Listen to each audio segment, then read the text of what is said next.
The following is a presentation of the ForceCenter podcast feed.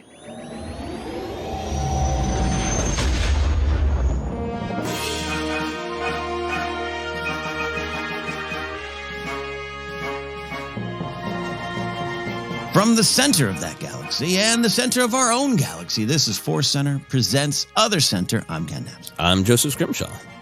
And I'm Jennifer Landa. And we are here to talk about, well, a deep dive into our own lives. What revelations will be revealed today? Did Jennifer and I go to the same donut shop growing up? We'll find out more as we cover the topic of growing up 80s. We're going to the heart of, well, a lot of the world's nostalgia and talking about growing up with that. We're going to get to all that in a second and a whole lot more. But first, I want to remind you that today's podcast is brought to you by Audible. Get a free audiobook download and a 30-day free trial at audibletrial.com/ForceCenter. Over 180,000 titles to choose from for your iPhone, Android, Kindle, or MP3 player. Things we did not have in the 80s. A little bit later of our ForceCenter recommends an audiobook we think you should try out on us. We also have an ask. And Joseph, what is that ask? You are the keeper of the ask today. Thank you for the good enunciation. Yes, I am the keeper of the ask right now. Had fun the last couple weeks shooting for a number we're very far away from on YouTube. And that did slow down the number of people who have stopped following us on YouTube. Which is fine. Might as well have a sense of humor about it. We understand that a lot of the people who enjoy us on YouTube, there's some wonderful people there who've had some great comments about OtherCenter and engage there. So that's all good. And I'm sure when we get back to the other galaxy, things will turn around on old YouTube. So you know what? Back to Patreon. And this is actually, I'm very excited for this because it is a new thing that is rolling out of all the fun we're having on OtherCenter. So we had a Patreon goal, do a patron live stream that we later made public. And the topic of that was our favorite desserts. And in some ways, after years of talking about a fictional galaxy, this was maybe the most controversial episode where the three of us disagreed the most about different desserts. It really was. But it was really fun that we realized that all three of us had a favorite dessert that was physically located at the same shopping mall. Yeah. The Americana, the Grove rather, not the Americana brand, the Grove with the farmer's market. So we have a new Patreon goal is what it boils down to.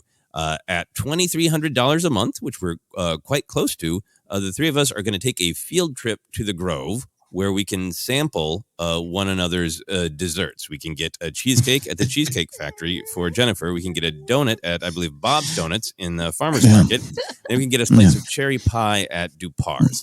I was really excited about this when I realized that's actually going to be physically very hard to do. Tasty, but upsetting. So we're going to take a field trip. We'll take some photos, maybe little videos, but then we'll do a podcast episode about our field trip. So really having fun with OtherCenter, the different ideas that come out of it, the different responses that we get from our wonderful listeners and friends about their favorite desserts. The dessert episode was really fun, so this just felt like a really fun extension of that to actually take one of the field trips that we joke about taking. So at $2,300 a month, we will take that field trip. So if you're interested in helping us out on Patreon, you can go to patreon.com/ForceCenter. Well done, well said. Keeper of the ask, indeed. I'm looking forward. See, I'm up to this challenge. Do we have to finish the cheesecake and cherry pie donut, or is it just sampling? Yeah, I don't think we all have to get all three. I don't think 9 desserts have to be fully consumed. I think there can be some splitting going on. I mean, all right. I'm good either way. No, this is wonderful.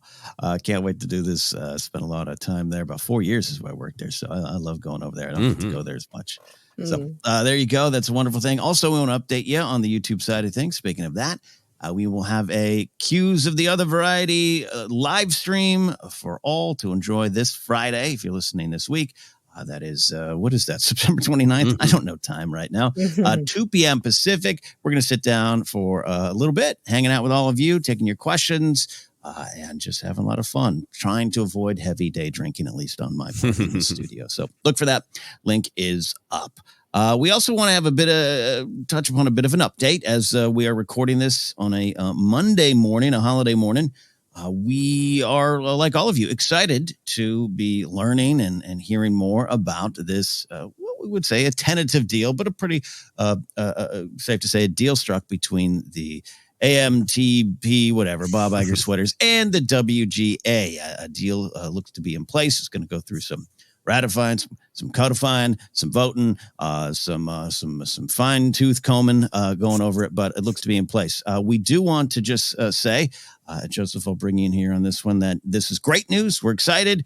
This still, though, kind of keeps us out. We're waiting for SAG and SAG-AFTRA to settle. Yes, yeah, we're thrilled about this. This is great news for the writers in the WGA, writers everywhere, and everybody who is having a union battle right now. Like, hey, people from Starbucks and auto workers, So this is a worldwide thing, so we are extremely, extremely happy about it. But yes, our not talking about the galaxy far, far away is a particular ask/instruction of SAG-AFTRA, of which Jennifer is a member. Ken is eligible to be a member, and I would like to be a member in the future. So we are following those SAG-AFTRA rules, and we won't be getting back to the galaxy far away until the SAG strike is resolved. Yeah, and once that happens, and we hope that happens very soon, we will return. We're going to discuss how we return. It might just not be us just suddenly screaming Star Wars at the top of our lungs. It might be finding the best way back, especially with the current series going on, and we're watching that and processing that, and we're gonna get to all that. But we know a lot of you are excited, and we appreciate not only your support of us, but support of the union, especially in the ForceCenter Discord.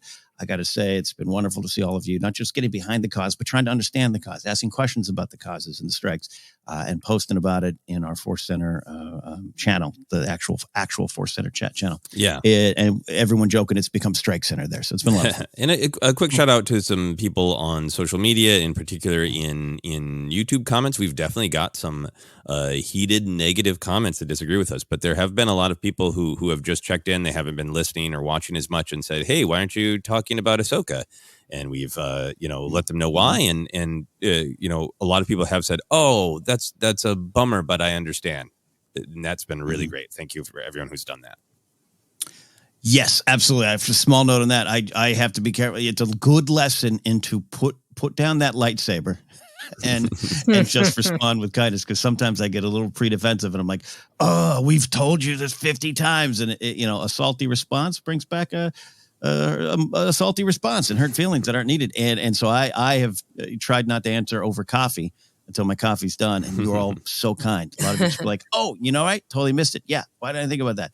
Totally. And we appreciate that. Jen, any thoughts there? You being SAG and in the heart of this, how you feeling about all this? I'm really happy for my writers friends who some people have really been struggling. And so this is wonderful, wonderful news that finally there seems to be some movement, and I'm hopeful that SAG will be able to come to an agreement with the studios soon, so we can get back. But this has actually been a great break from talking about Star Wars. It's helped me get to know both of you a lot better. And also all of you out there listening, and oh my gosh, the chats have been so much fun seeing everyone's experiences and things besides Star Wars. Mm-hmm. Yeah. Been wonderful. I'm still blown away about how Jen and I basically grew up in the same neighborhood. And after last week's recording, I did contact my dad, and he gave me the address, and I was looking around the old neighborhood, and it was Jen right where I thought it was. It was right there. We definitely ran into each other. So a lot of fun, life adventure time to catch up on that. And a lot going on. Jen, you are home for the holiday right now as you record, but how's things going on your end? I can't really think of anything I did besides working on my videos. Like I've mentioned here about the Lisa Frank video, it's finally out. And boy, it's been fascinating to see what people have to say about it. Some people chiming in on the comments, specifically on TikTok, has really taken off. People who knew her, people who had a parent who worked for her. I even got somebody who messaged me anonymously. Well, no, they were not anonymous, but I'm keeping them anonymous. And basically they shared some interesting insight into kind of her state of mind, how paranoid she is. And I had to call my dad, because I was like, okay, so with an anonymous source, like how can I present this and like how can I verify? And there's a lot of ethics in journalism. So there used to be, Used to be, yes. Yeah, exactly. I was trying to. He's like, well, I don't know if you should put that. I'm like, Dad, everyone does it. Everyone does it nowadays. And I'm also, I'm not, a news source per se. So anyway, so that was really. It was really interesting at 10 o'clock at night on, I think it was Friday night. I got that message. I was like, wow, this is what the news people deal with. Ronan Farrow. Did you get a video with a person in shadows and a voice modulator? No, but I thought about that because I'm going to start working on another piece. And I actually know somebody who's connected to that person. And I was like, ooh, maybe I should put them like Dateline in the shadows and change their voice. Lisa Frank in 1982. I saw some things. That's amazing. Look, you're really good at this stuff, Jeff. So I encourage you to dig even deeper. Getting those sources in trench coats and parking lots and emerge from the shadows and this will be good. This is wonderful. Yeah, I watched your clips there on the Instagram side of things, but that seems like the thing for TikTok. Oh yeah, I sounded about 90 when I said that, but yes, it seems like it's built for that. Yeah, it's amazing. All the different audiences on each platform. And there's a large audience of people of our generation and also younger, obviously, who are on TikTok and who are like, I've had that. I remember that, which is very fitting for our topic today. Oh, yeah, absolutely.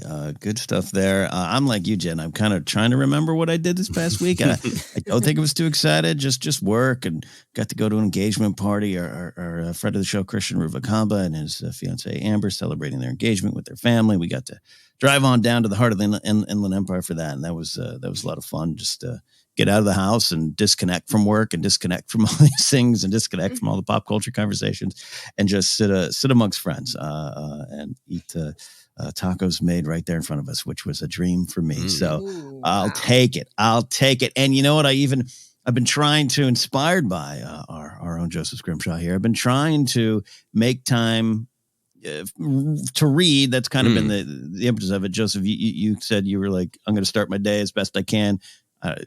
Sitting down and reading for a little bit. I've been trying to do that, and it's not always turned out for me. It's not always reading, but not rushing into the day. Just like taking an admin coffee, like just to spend some time with myself. Like, what do I want to accomplish today? What am I working on overall? And I got some things coming out and things I'm working on, but just really focus and not I don't know.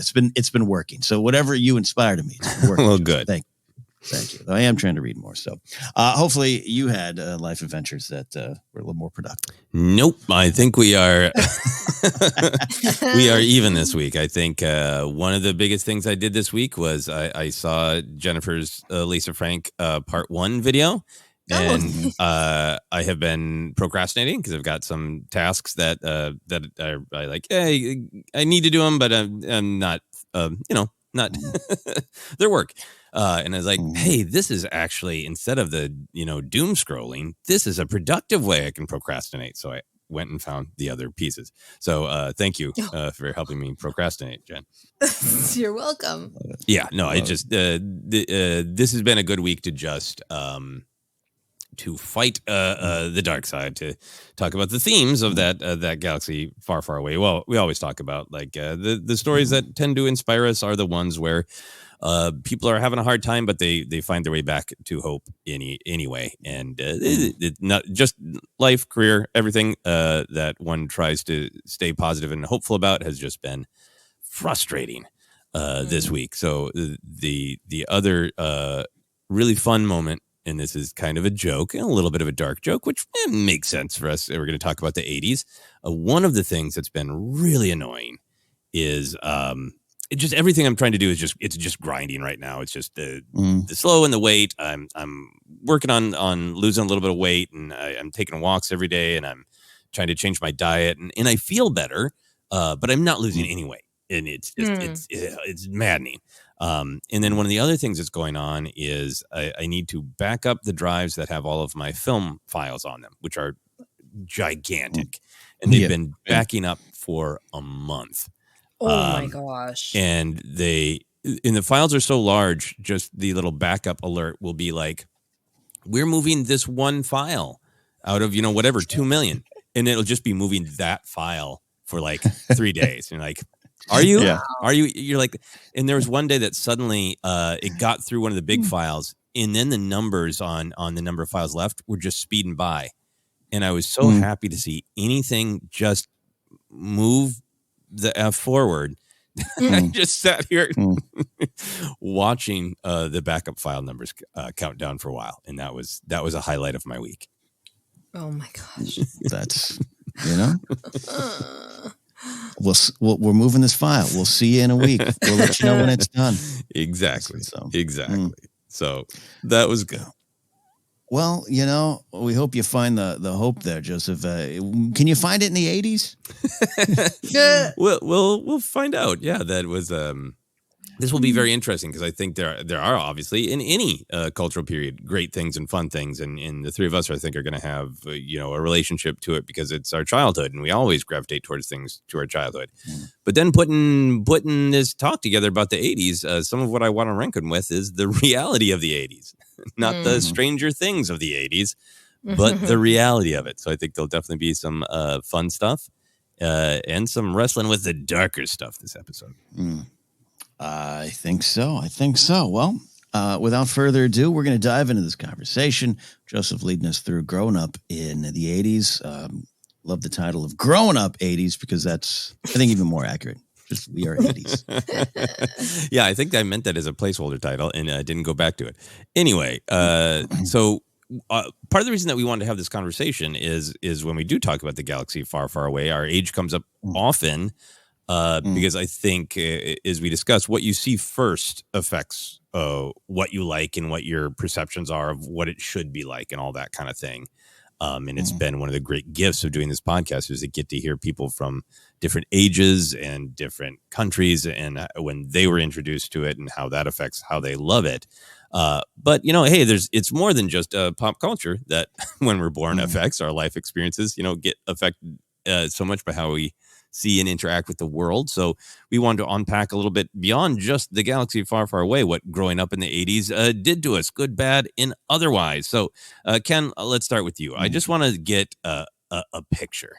When you imagine being a kid in the 1980s, what are like one or two main images that pop to mind? And are they realistic or are they blurry from nostalgia? They're dreamy.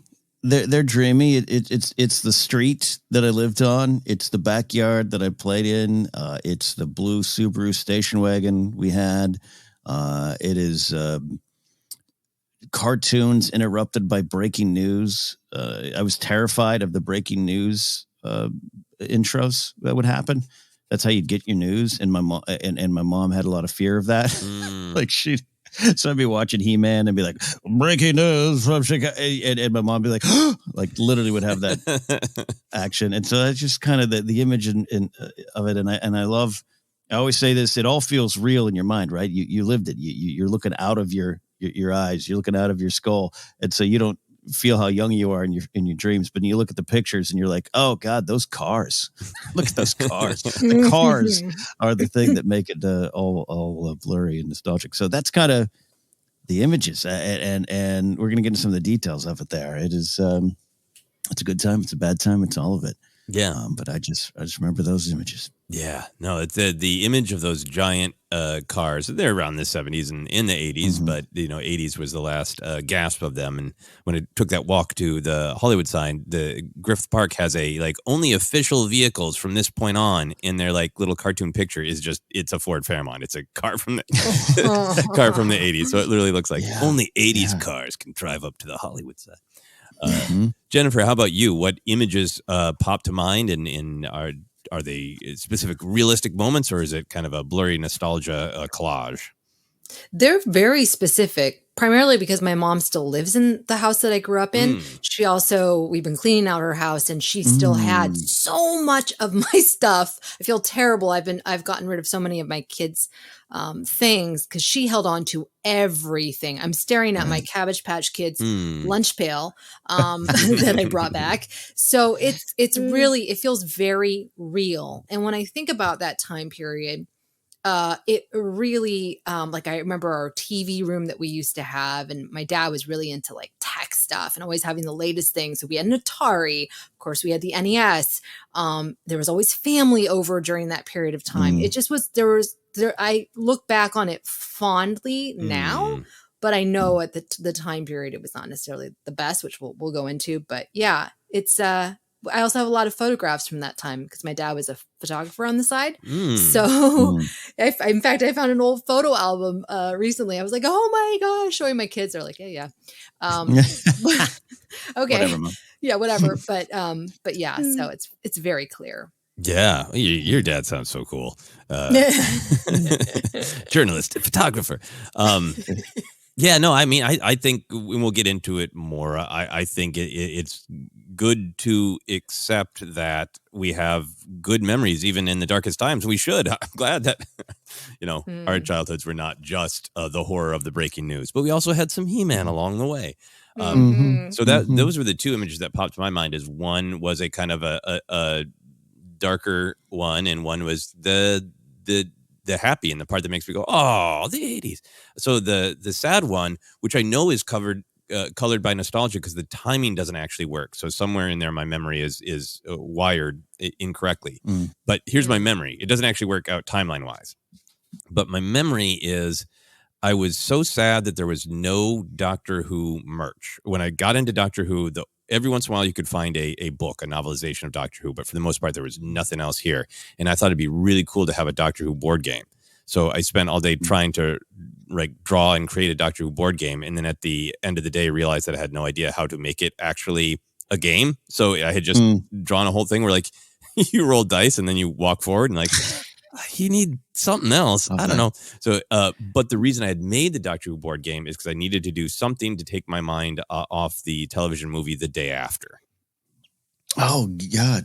Yeah. Yeah. I remember that one. Right? I remember that. Yeah. It's the whole, this is what it's going to be like in the nuclear holocaust. So that's my memory. But then I looked it up and The Day After actually came out earlier. So I've combined two memories. I must have saw some other horrific, this is what nuclear holocaust thing would be like. And in my memory, it's The Day After. Yeah. And I did look up, I looked up Day After to make sure that my memory was correct. And I was like, oh, it's not, it's a year off.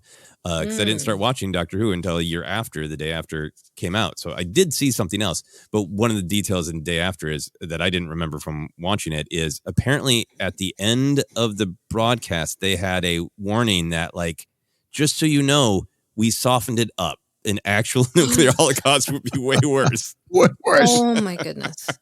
To just drive it home. Oh God. Yeah. Go ahead, Ken. That's the 80s in a nutshell. So anyways, I was making my own board game for this thing I loved to try to distract me from the nuclear holocaust. Yep, that's the sad version.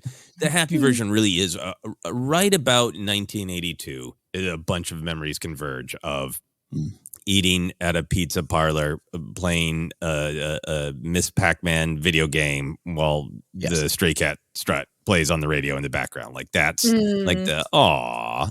Yeah. Yeah. Yeah. So there's some snapshots of our life in the 80s. Now we're going to get into a little bit of maybe what shaped us, what we were aware of when we were kids, what we weren't aware of. And I'm just going for the jugular here of some of the hard stuff that we grew up around, and to talk about that. So our generation obviously grew up in the end of the Cold War, both the end and I think in some ways the height of part of it. I think it was a time of a lot of paranoia and fear, as Ken's He-Man memory really illustrates well. There was a lot of discussion and upsetting TV shows like The Day After. about nuclear apocalypse, and discussion of that was a very real possibility. That was the fear with the nuclear arms race. There was an actual higher crime rate in America at the time. There was a lot of fear around that, fear mongering around that, but it was actually a truth as well by crime rates. There was something that wasn't true. It was an urban legend of candy with razor blades in it, but it became a very real concern and Halloween destroyer for a lot of us. Yes. Also not real. Satan, sadly, does not speak through Dungeons and Dragons. I insert an opinion there. I apologize. But there was this satanic panic over Dungeons and Dragons. Then there was, again, bouncing back and forth between the real and the paranoid. There was the very, very real horror of the AIDS epidemic, the extremely slow response to it. And that AIDS epidemic was happening pretty much as our general generation was entering puberty. So I think every generation could probably come up with a list like this of some of the, really difficult and scary things that were going on as they grew up. But those are our burdens to bear. So I just want to start with how we were all affected by that growing up, how much we were aware of it, and how we think it maybe made an impact on us. Jen, how much were you aware of some of these fears, both real and urban myth, and how did they affect you? I was exposed to all of it. My parents never shielded me because my mom was scared of everything and thought the world was a very scary and dangerous place because she grew up in extreme poverty. So she had witnessed a lot of awful things in her childhood. My dad, reporter, as we've mentioned, so he really just was like, yeah, this is what happened today at the murder trial. So I also grew up religious, as we've talked about. So everything was terrifying. Halloween, we really couldn't celebrate because my mom thought that the razor blades in the candy, or that there were predators who were going to snatch us, or that there were devil worshippers roaming the streets on Halloween. So, but here's the thing. Which I'm sure there were, but yeah. Right. But here's the thing that I find they were interesting probably is that, just smoking really bad weed and having a good time. Yeah. My husband is a little bit older, and he grew up obviously same time period. He never experienced any of this. So I really do think it's how your parents were like as a kid. Like his parents were not religious. One was a psychoanalyst, like very logical about things. And I don't know, he has no memory of that. So I really do think it also does depend on how paranoid your parents were. Yeah, you are spitting some truth there, Jennifer. Yeah. Ken, how about you? Right there with you again, Jen. And yeah, I had some of those friends who were like that, who were like how your husband was raised, where they kind of like had the don't worry about it, type of attitude. And I considered them the older, wiser, more worldly kids, which is why I was supposed to stay away from them. Yes. This is a great list, Joseph. First of all, like a fifth season of a nostalgia-based show about kids and their strange adventures. This is a wonderful collection of it, and stuff that we've talked about before. Referenced. I have a stand-up bit about satanic panic stuff. You do as well. You have some references there as well. And it's fascinating to have you put this down the list, because again, there's some real concerns here, and I don't. I come at my upbringing a little hard sometimes with either the religious influences or just some of the paranoia. My parents, i.e., my mother, was it's not always fair of me. There were some things, and I believe crime is a real thing. It's how you get to there and how you deal with it and how you monger off of it is part of the bigger conversation. But all the stuff you're saying, I was very aware of all of it, but shielded from some of it. Like the Cold War, I didn't really fully understand. I experienced it directly in some ways as a kid of, quote, Russian descent, half Russian descent. But I didn't understand it until like the wall came down in 89, 90 range. Yeah. And then it was like, oh, what's ending? Like what was I growing up in? But the other stuff was there. I was not allowed to trick or treat. I was not allowed to play Dungeons and Dragons. The AIDS epidemic is weird because that filtered down to me based, how do I say this carefully, but like, well, it's just, there was rampant homophobia attached to it. Yes. And that filtered down to me that way, where I remember, I'd go to my comic shop and the kid working there, who knows, 16, 17, I think it was his dad's comic shop. And my mom would let me go in there. And then one day my mom noticed he had an earring on, and she went in and confronted him with me there and was like, why do you have an earring on? I hear if it's on the left, it means this, or if it's right, you're gay, and I don't know if I want you around my son, type of thing. And I don't know if, and by the way, I don't know if my mom would do that now, to be fair to her. But I just remember that, and that was kind of that's how that trickled down to me. Right. Yeah. And how it was viewed as this disease, this plague sent down to punish the gay community, right? It's kind of how it filtered down to me. And that's some of my memories of it, and being afraid and not knowing it. And I think they did a disservice. I understand. I don't fault any parent for being protective of their children. I'm protective of my chihuahuas, right? Like, come on. I don't go in my backyard and let them roam alone for fear of hawks, which is a less than a 0.1% chance that a hawk's going to come to Burbank and take my duck. So I get it. I don't fault them for it. It's just the reality of it. But I think it was a disservice because I didn't understand any of this stuff. Yeah. So what you're being afraid of the day after, I remember that. I wasn't allowed to watch that. I wasn't allowed to watch V or any of that stuff. V was okay. Great. I don't mind. Yeah, I don't mind if a parent says, yeah, maybe adult themes for kids. That's not a problem. But I didn't understand all that stuff, right? And that bred fears in myself and misunderstandings of it. Yeah. Oh, you both are saying really insightful things that I think are helping me process my childhood, because I think there's a lot of stuff in here to be frightened of. Nuclear apocalypse was an actual risk with the human condition and the arms race and the nature, in my opinion, of who is in office and needing to always project strength above all else kind of philosophy. The AIDS epidemic, very real and very frightening. But I think what I took even more damage from is the way that the fear mongering affected my parents.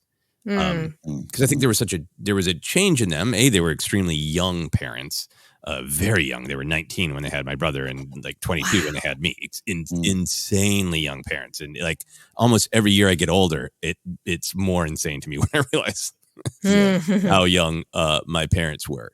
So they were adventurous and very liberal young, and I think all of those traits were good and happy, and then they retreated and I think the fear mongering of news and of other parents really got to them, and so the world became more fearful through their eyes, and my world became more and more limited, so all these things sort of manifested in what is going to be taken away from me of, I can't have Halloween anymore. I'm too young to have sex, but I guess I never can. Sort of the fear of that. And I think that there was also, and Ken, you've talked about this too, there was also in the 80s in particular, there was a revisionist history about the 50s. And about how you didn't have any of these problems then. And yes, there was a higher crime rate and all that. My parents had grown up in a small town in Brainerd, Minnesota. So they really had a lot of those. Like, you didn't need to lock your doors. You didn't have this problem. You didn't have that problem. And like, then you get, older and you read like real history. And like, you had all sorts of these problems, Right. You just you're just romanticizing this past that's making the present seem even more frightening. And more to be pulled away from. I think the other big way that all of this affected me is, I think I had so many adults and teachers and broadcasters who say, we might not make it out of the nuclear, Holocaust. AIDS could be an epidemic that, if it's not contained, is the end of humanity. That I think I was a strangely hopeful child, but I just kind of had that buried in the back of my mind of like, probably not going to make it. So that by the time the world seemed to, from my perspective, take a turn in the 90s of things getting marginally better. And the crime rate going down, the Berlin Wall coming down, that I disconnected a little bit from politics and from issues because it kind of just felt like, that's the world. The world says everything's going to kill you. And I feel bad that I didn't pay more attention because I just kind of had they all tried to scare me when I was growing up, Yeah. And I feel bad that I disengaged as much as I did from issues of the day. And it's so enlightening to hear, people who grew up in the 90s and grew up in the 2000s talk about all the really bad things that they experienced. And I feel bad from my perspective that there wasn't a nuclear holocaust. Everything's fine. We won. Yeah. There's we won. We're good. Yeah. Yeah.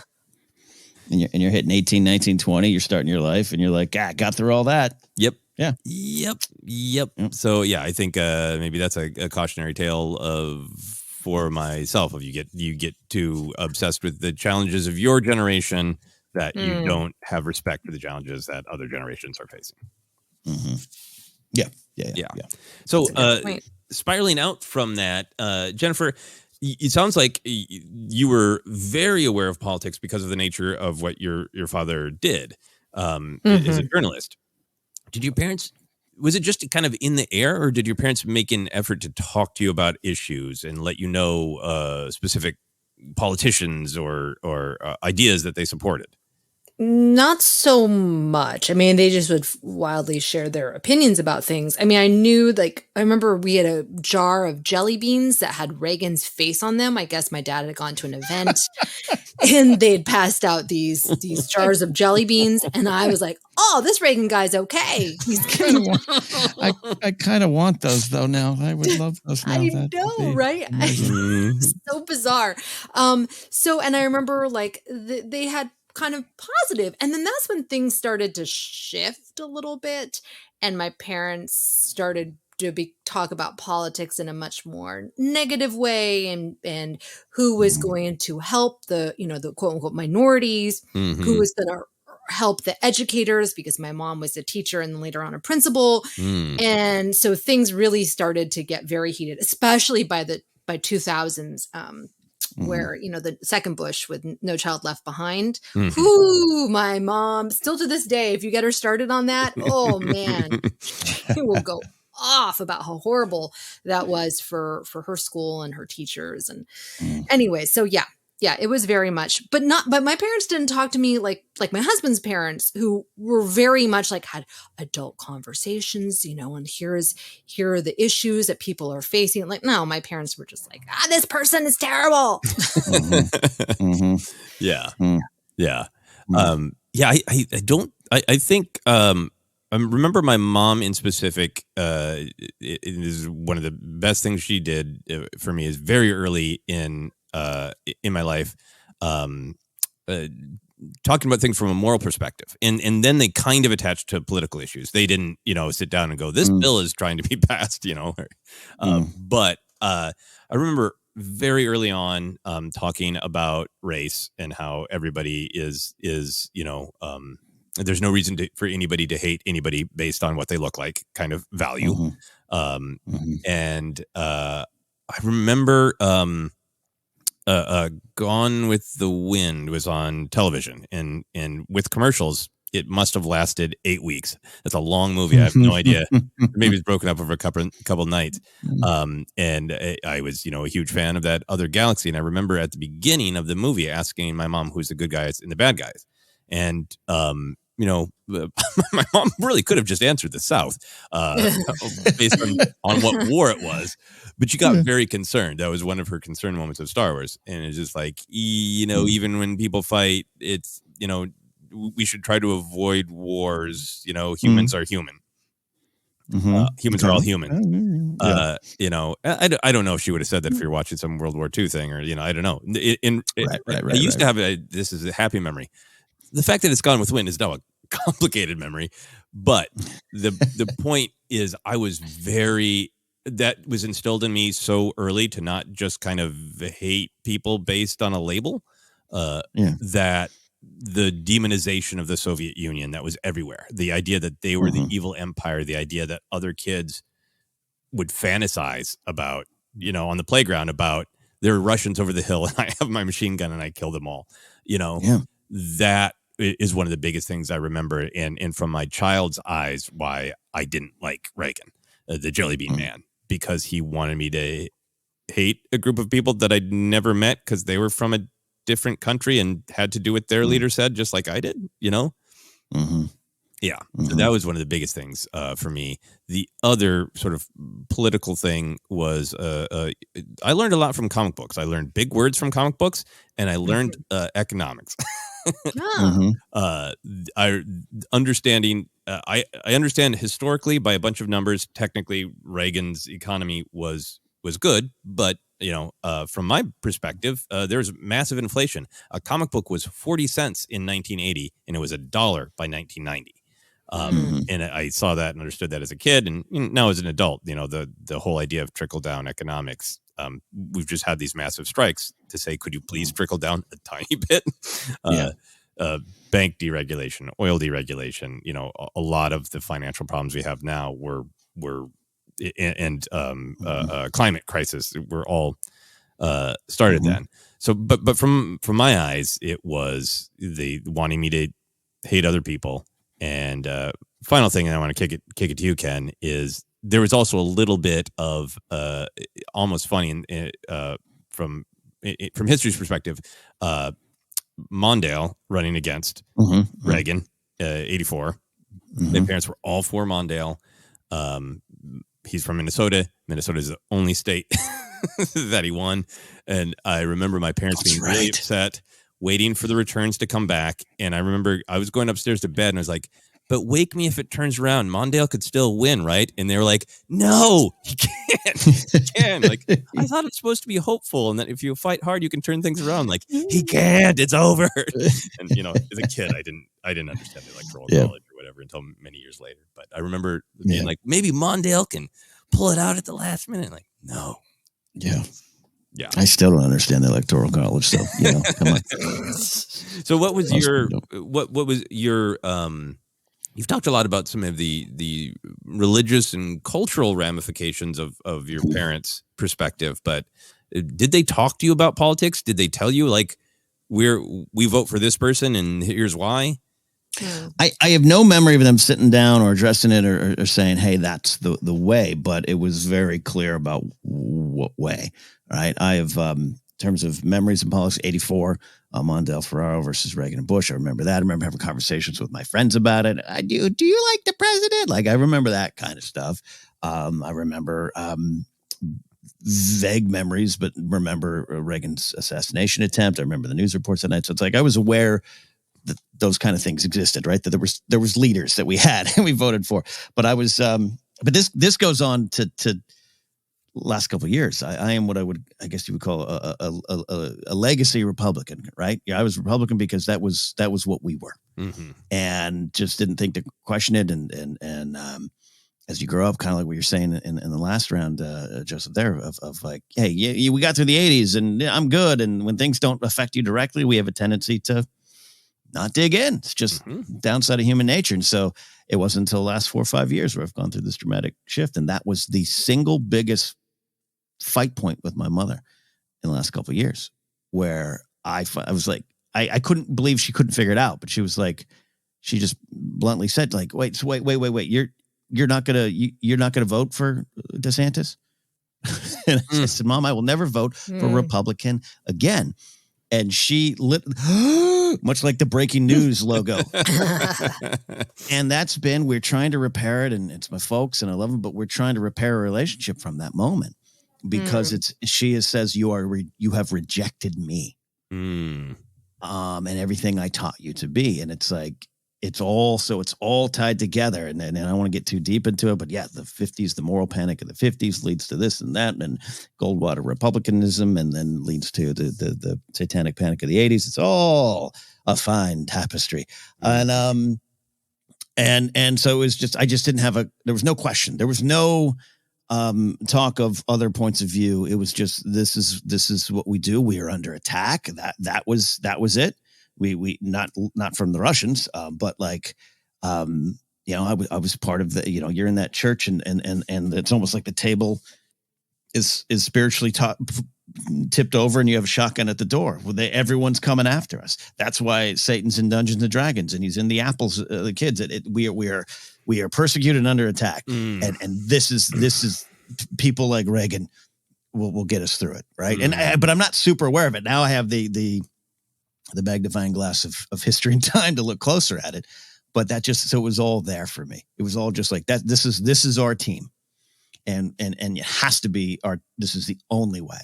And look, there's always room for nuanced conversations about this and that. And you're right. Some of the stats of the 80s, it felt good. It was good. But man, history showed that it actually didn't work. And but we're still, we're still untangling all that. And I think that generation, my parents are, they're not, they don't want to untangle it. My dad's, I grew up also, by the way, my dad, he was a very quiet, stoic man. He's an old school Circassian Ukrainian. They almost didn't put me into school. They almost didn't register for me for first grade and kindergarten because my dad was like, "What's the point? God's coming back like next year." Wow. And so there's just I had no choice in this stuff. It was my legacy, but I was aware of it, and I was aware of the elections. And I remember I had a friend, my two close friends, Eric and Nathan, and I go to their house, and they were from my church, but eventually they all left. The parents left. They were the first people I knew that left the church, and I was like, "See you in hell, I guess." Like, how could you? Oh my gosh! But they were the first ones I remember in like the 88 and maybe the 92 election. By then I wasn't hanging out with them, but definitely the 88 election. It was like. Not that, they all loved Dukakis, but it was just like, and they were talking about the Democratic candidates, and I couldn't comprehend that my friend's parents thought even for a second to vote for the other side.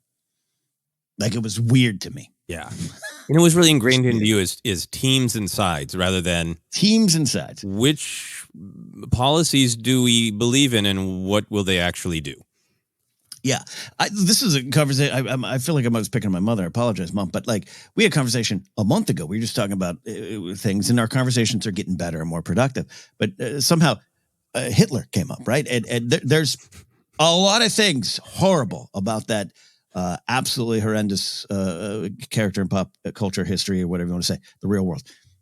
The number one thing on her list is she said this, and I'm quoting, and he was a full-on socialist. And there's dark humor to be found in that, right? Like of all the things, that's number one on your list. Yeah, and I'm gonna, and also let's really examine that and see if it's true. Yes, Right. yes, and you're correct there. Anyways, I'll have my rant there. I feel bad, but it's like that is all tied to growing up with that. That is all. It was like this is the only way that we are going to survive is if we vote this way.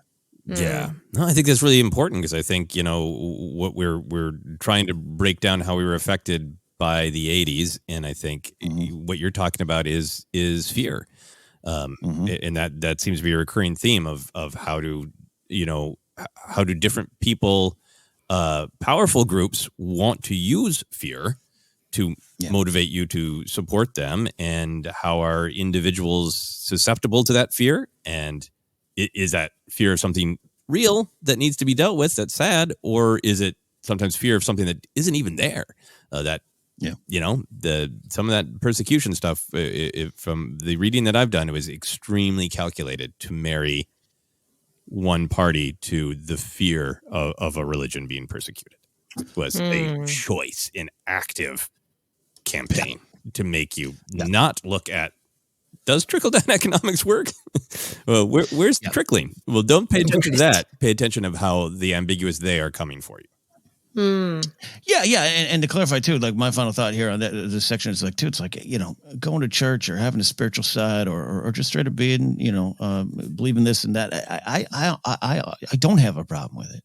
I get the value of it, but it's how it's used, and can you untangle from those kind of deeper connections that are harmful and hurtful, and understand that other people experienced it. I had a relatively easy childhood in the church as a little white boy from the suburbs. That was not shared by everyone else, not even in my church, not by you, Jen, probably. Like, and at one point having to realize that was certainly my journey, not everyone's journey. Yeah. Jen, I want to ask you something about your parents. I believe my mother continued to always vote a certain way, but both of my parents got more conservative as the fear got to them, and in particular, because they started out so much in the generation of hippies and free thinking and anti-establishment. Like when I was a teen, my mom got both my brother and I these buttons that said "Question Authority." No. And then in a year later, she was like, "Oh, damn, I'm the authority." Because in her mind, everything she was, the brave anti-authority. But then when she wanted to control us more, frankly, she's like, "Oh, no." So there was like this sort of personal level, but also getting older, getting affected by fear, slight shift to not even necessarily voting conservative, but a little bit more of a conservative mindset. Did that happen to your parents at all? Did they have any sort of conservative shift? Yeah, they did. My mom, not so much. My dad, more so. He has become more conservative with age. I think the seeds were always there. And my mom, like I said, being an educator, like she was very pro-Democrat, and she still is today. My dad is not so much, and that created a lot of strife. I mean, they divorced, so that became a thing. My mom would yell at him. We won't go down that road. But it just became, it still is really hard. Like to talk with him about certain things. I'm like, what? But I will say, in spite of his politics, because of his job, like he always has presented both sides and is very much always trying to present both sides, even in our discussions. So I respect that, but it is hard. Yeah. Yeah. Wow. We could dig even deeper into that, but I thought we were just going to talk about Smurfs. Yeah, I know. And the Storks. It really is growing up 80s. You guys remember Ghostbusters? Yeah. So going to pop culture, our generation did gravitate toward a lot of dark, edgy stories with grim anti-heroes and movies and comic books and all sorts of things like that. And I think in the 90s and 2000s, when our generation was really responding to a lot of things, I think it's a part of what we talk about why 1999, a lot of our generation was real grumpy about the fish man, but really loved the Matrix, where they wore dark trench coats and kicked ass. Jen, did you gravitate towards edgy stories and anti-heroes? Was that a part of your experience of growing up in the 80s? Very much so. I think earlier in my childhood, I was drawn to like Happy Days, I Love Lucy, which I feel like in the 70s, there was a lot of looking back, right? On like the 50s, and because of all the atrocities that were happening but the great movements that were also happening in the 70s, there was so much going on. So I think that kind of content helped that generation, but for our generation, things really started to shift, and I got to a point where I didn't want to watch that kind of stuff because it didn't fit how I was feeling. So especially as a teenager, that's really when I got into like Winona Ryder and Heathers, every Christian Slater movie, tough women, Linda Hamilton. She's not an anti-hero, but Linda Hamilton and the Terminator, Bridget Fonda, No Point of No Return. It was about feeling like this catharsis that these people were able to do and say what I was not able to do and say. And but I don't know about for our generation. I just remember like Janine Garofalo kind of embodying like a sentiment of our generation, right? Yeah. Reality Bites, fantastic movie, still one of my favorites today. And like that, just even the grunge music, like there just was so much. I don't know. I can't say as a generation, but I can certainly say from my own experience how that stuff really helped me. Yeah. Yeah. No, I think you're on the nose in my opinion, and it's great to hear the kind of specific shows and things you gravitated toward.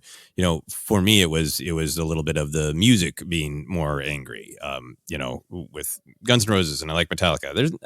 There's some other stuff I didn't like, but anger being really present in music. In comic books, the Wolverine being this just huge explosion of like he's a superhero, but he drinks beer and he gets mad and cuts people with his claws. So it was like, at the time, I was like, so like, what? And then, Dark Knight and Watchmen's a comic book it is about like, how would heroes be manipulated if they were truly in the real world and all that. Every character, even Spider-Man getting a black costume. Right. That was really cool.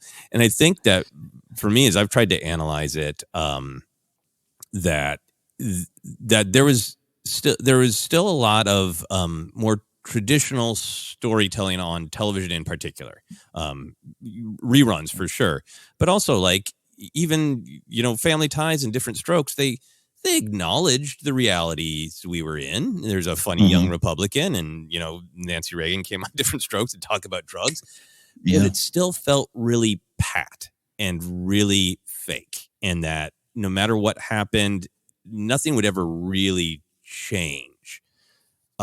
So I think for me, there was a real marriage of anything where the characters lived in a darker world, where people actually died, where a hero maybe might actually break a little bit, felt honest. And that was the power of it to me. It felt like, in looking back on some of them now, they're like just kind of ridiculously grimdark, and the adults that were writing them for the comic books for children and young adults in the 80s, like some of them are dark libertarian fantasies about dealing out justice your way.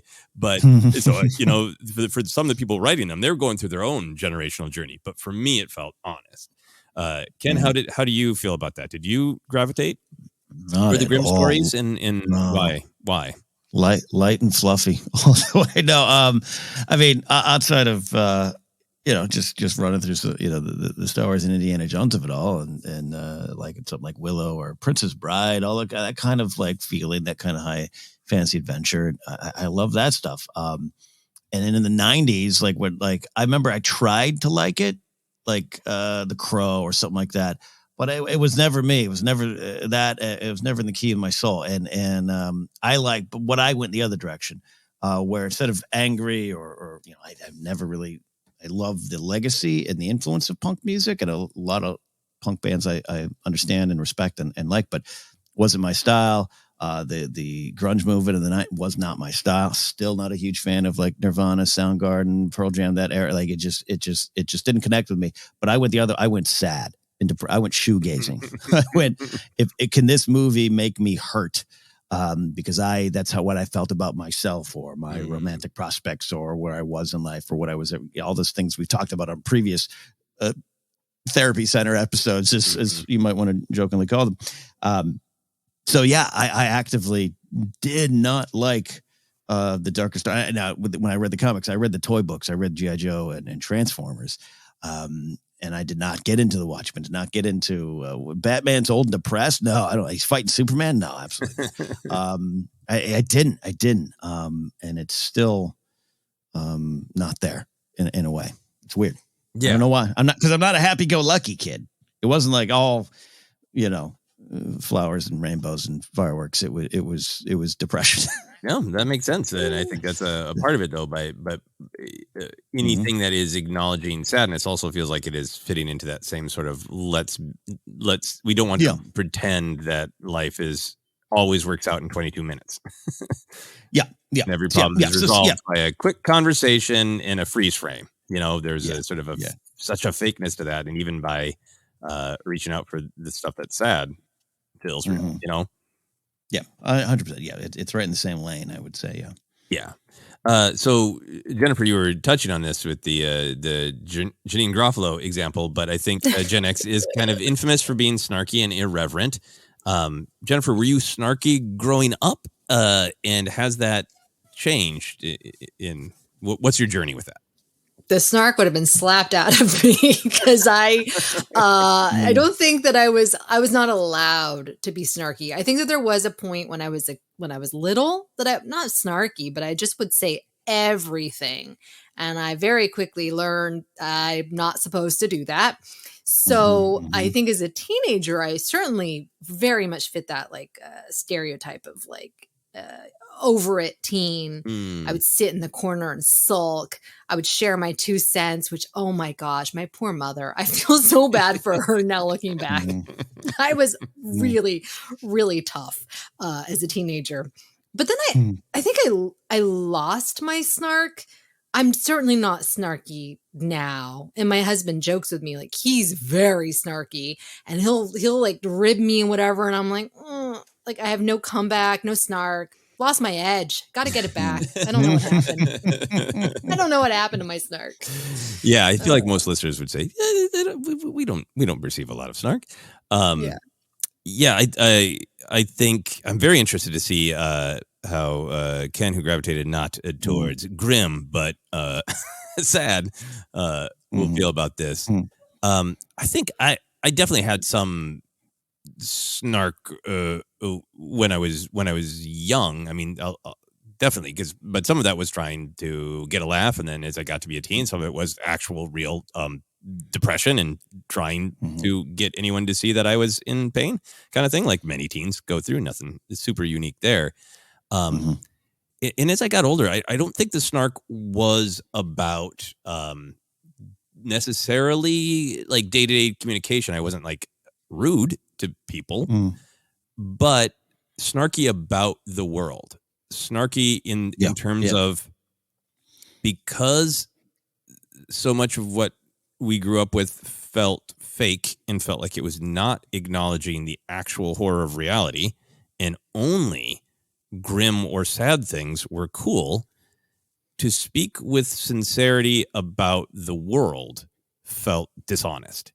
And I didn't realize how long that had stuck with me. And I think some people, who interacted with me would have felt like, "Why? You're not snarky. You're friendly. You're nice." But even when I started dating Sarah, like, none of our interaction was snarky. I didn't have like, a mean hipster nickname for her. Like, part of the reason that we got along right away was because we were really nice to one another. We both liked history and cheese, and like, but in terms of how we looked at the world and spoke about the world, I had a hard time getting to know her family because they were very sincere. And like, her mom would just say, "Hey, look at that tree. Isn't it nice?" And I'd be like, "Yeah. And where's the joke? Where's the twist? Where's the irony? We can't just sit here and call a tree nice." And I didn't even fully understand where that was coming from. It took me a long time to unpack why that was. And I realized that my friends and I weren't like, jerks to each other, but like, I realized like, we don't just like walk up and compliment one another. Like, you couldn't just say like, "Nice sweater," because it would turn into like, you'd have to say it in a mean, jokey way, because that's what felt honest. And I think it truly changed once I started to understand, why can't I don't feel super dark right now. Why can't I just compliment something and feel okay with that? And I think it took some analysis, being around social media, a couple of shows I did that helped me change my perspective, all that kind of stuff, until I dealt with it a little bit. What was your journey, Ken, with snark and in your outlook on the world? No, it's very similar to what you're describing here. I think you're doing a good job of trying to put your finger on that pulse there. We are absolutely part of this generation where I was a polite little boy. I'm still a polite little boy when it comes down to it. I still like to make sure I can communicate with the every folk, if that seems weird to say, but I'm just like, we're all in this together, and I'm extra nice to the. Grace even made fun of me one day. We went to see a movie, and I knew where our theater was, and the girl took our tickets. It goes, it's over there at number 1. I go, "Oh, sweet." And like, Grace still makes fun. She's like, "Why did you do that?" We know where the theater was, and I'm like, I was just trying to make her feel good. Like, she helped. She told us where our theater was.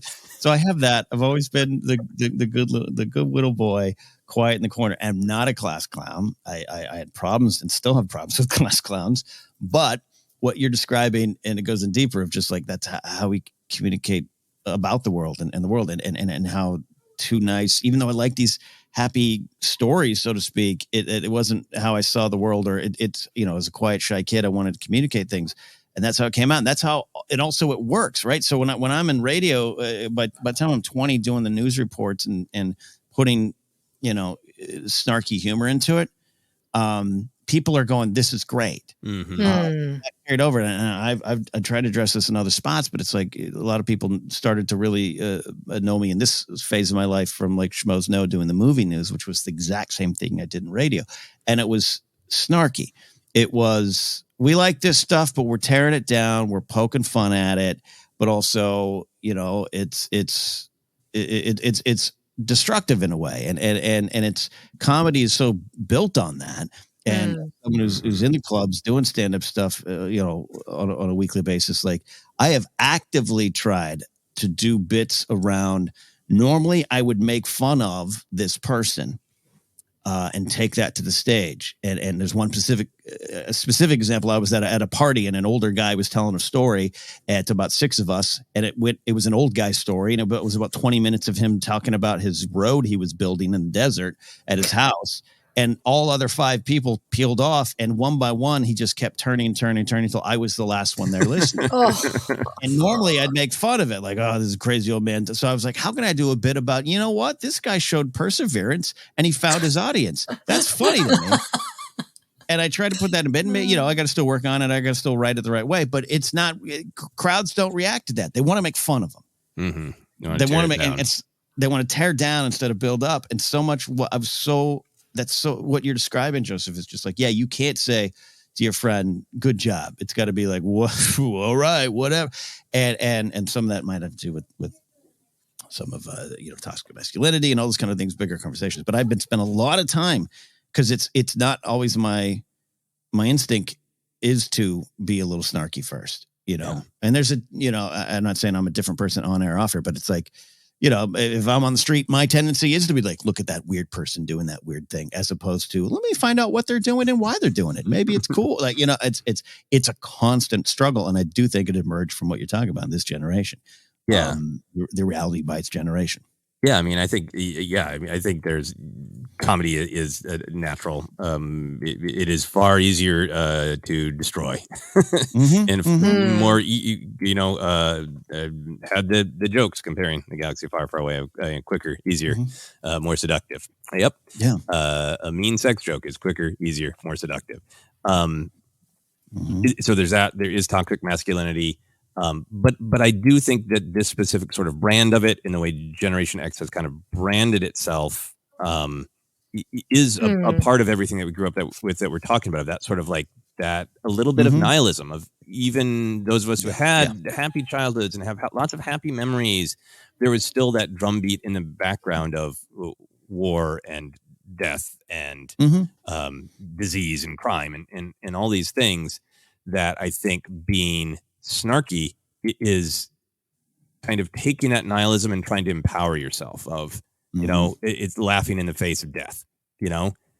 And I think that's why even when there is sincerity, sometimes there's that desire to twist it, because it gives you power over it. And I think for me, I think I've almost swung too far the other way of when I started that Obsessed podcast, I realized I didn't spend much time being sincere. And when somebody would just tell me a nice thing in their life, it took work for me to go nice instead of nice. Like I had a hard time with it at first and cringed and realized I don't know how to just be nice to people. Yeah. And then I think I swung so far the other way that sometimes people were like, "Do you really mean nice?" Like trying to be positive. Yeah. And I think I just really see that in our generation. I think there's some people who have frankly evolved a little bit. And I think there's some people who are stuck in needing to tear everything down. And one of the reasons that it's interesting to me to talk about how we're affected by when we grow up and when we want to evolve and when we don't. Indeed. Yeah. It's constant.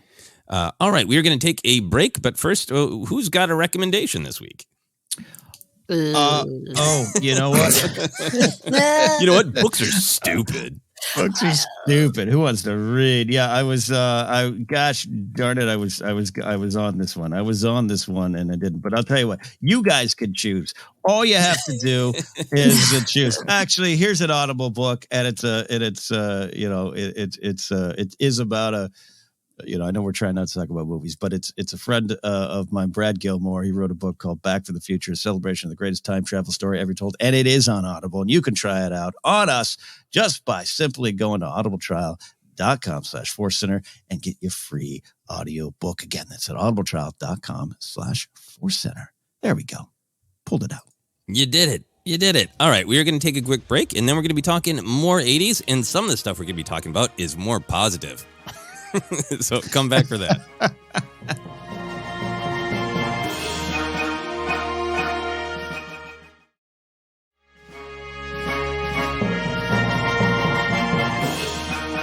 Welcome back to ForceCenter presents OtherCenter. We're growing up in the 80s. And yeah, you got a little heavy, but you tried growing up where once a week at school you had to duck under a table and prepare for nuclear holocaust. You've tried being light and fluffy. Joseph, this has been a lot of fun. Where else are we going? Yeah, this would be very interested to see how the current generation grows up. And all the different factors, and they have to hide on a desk for different reasons. Yep. Yes. Yeah. So they start voting. So even with a lot of the hard things that we talked about, our generation is definitely of the age to get very nostalgia centric. I think even people who didn't grow up in the 80s, because there was a lot of great pop culture that continues to influence us. There are things like Stranger Things that are made by people who even were a little younger than us and didn't fully experience that. And there's a lot of nostalgia, I think, that has come to Gen X's doorstep. And there's this real stereotype that Gen X was wild and free, that our parents were not at home. There are higher divorce rates. So we were children of divorce. Kids were left to fend for themselves. There weren't as many rules and regulations, man. Jennifer, what was your experience as a kid? Did you roam free and helmetless on your bike? And was it a lost utopia? Yeah, basically, yes. Because my parents got divorced, or they separated and then divorced. So my mom went back to work. And so I became a latchkey kid. I would come home and it would just be me, and I loved it. I walked everywhere. I never used a helmet. Oh my gosh, what? No way. And never used like pads on my elbows when I was roller skating, anything like that. We had payphones. So, I couldn't find a payphone, Mom, so I couldn't call. It was just wonderful. We had our own landlines so our friends could call us privately so they didn't have to speak to our parents. And I would talk for hours on my phone in my room. Yeah, it was great. There was a lot of great things. And it's interesting because what seems to have shifted with parenting is like all these parenting blogs and the influencers, and there's the helicopter parent has become such a thing. There's a lot of judgment on what we should be doing as a parent. And because we didn't really have that growing up, like our parents did what they had to do, right? Yeah. I mean, they felt guilt. I know my mom still to this day is like, I just feel bad. I'm like, no, I was glad when you left the house. I was finally able to be free. But it's definitely way different now. And you get shamed from so many different places, whether it's on Instagram or other people who are like, I read in this parenting blog that you should be doing blah, blah, blah. I'm like, oh my gosh. So yeah, it's very, very different. And there's just more access to things of how we are harming our children. It's so great to get your parenting perspective in general, but also just like the contrast in how parenting has changed, or the expectations around it. Yeah, it was just like, okay, go climb on that. Sure. Now, watch TV for hours, whatever. So I'm trying to phrase this question without putting words in your mouth. Like, I understand how being helmetless, it sounds fun. I assume that you want your kids to wear helmets?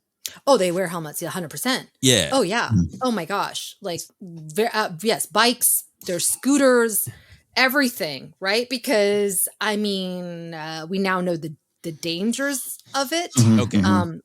parent child. So it's very, very different. And I remember like as I got a little bit older, I remember that people were encouraging helmets more, but I was like, no, I don't want to wear a helmet. I like dorky. Yeah. I'd rather, conk my head. That's really great. Yeah. Concussion or dorky. I think almost everyone growing up that I knew would have chosen concussion over dorky, which is not great for the preservation of the human species. But there you go. That's why they now have cool helmets. Like my kids have these really cool, like cat wild print with ears and everything. Like they know that kids don't want to wear helmets, but they try and make them look more appealing. Yeah, I think. Very smart. So your nostalgia yourself for being helmetless was almost like, wasn't it great when we didn't know what a big risk this was?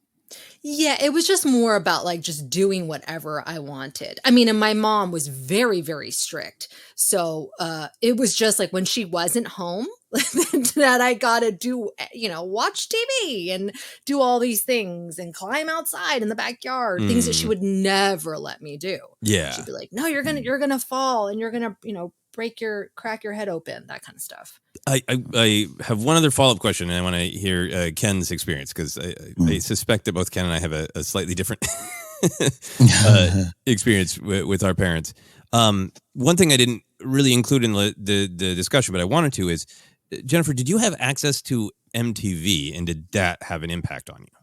Yes, I did. I did have access to MTV and HBO, and what would happen was I would watch it when my parents would have like the family over. We'd have these big parties. And so I would go in their bedroom and they might have it on.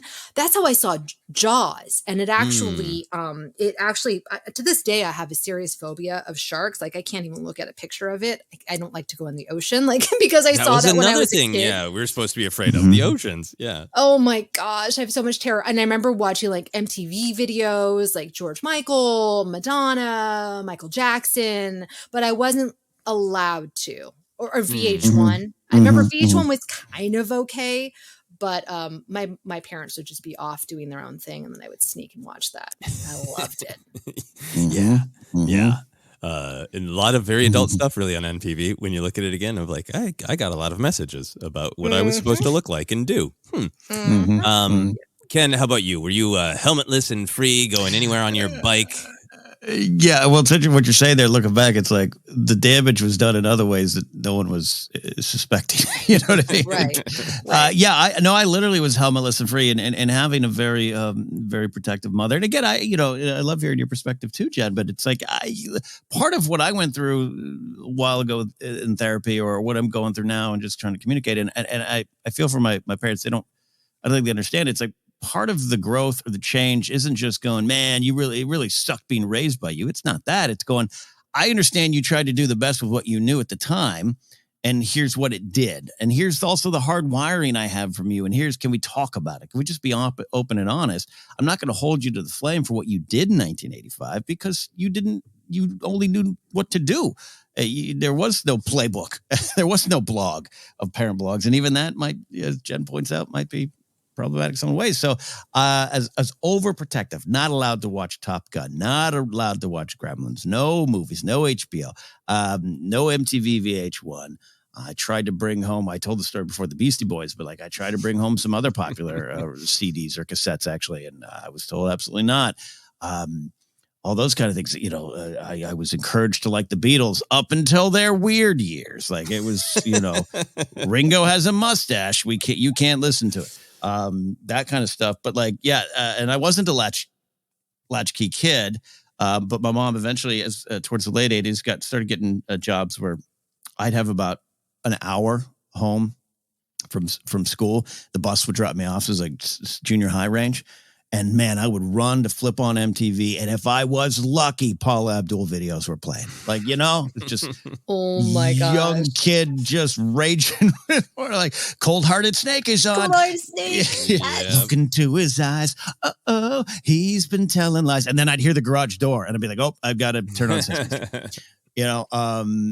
But I was literally allowed to ride up and down the street of my elementary school years on a bike, no helmet, by myself. Literally experienced that. And we knew some reality. My sister, who's 4 years younger, was almost abducted in front of our house.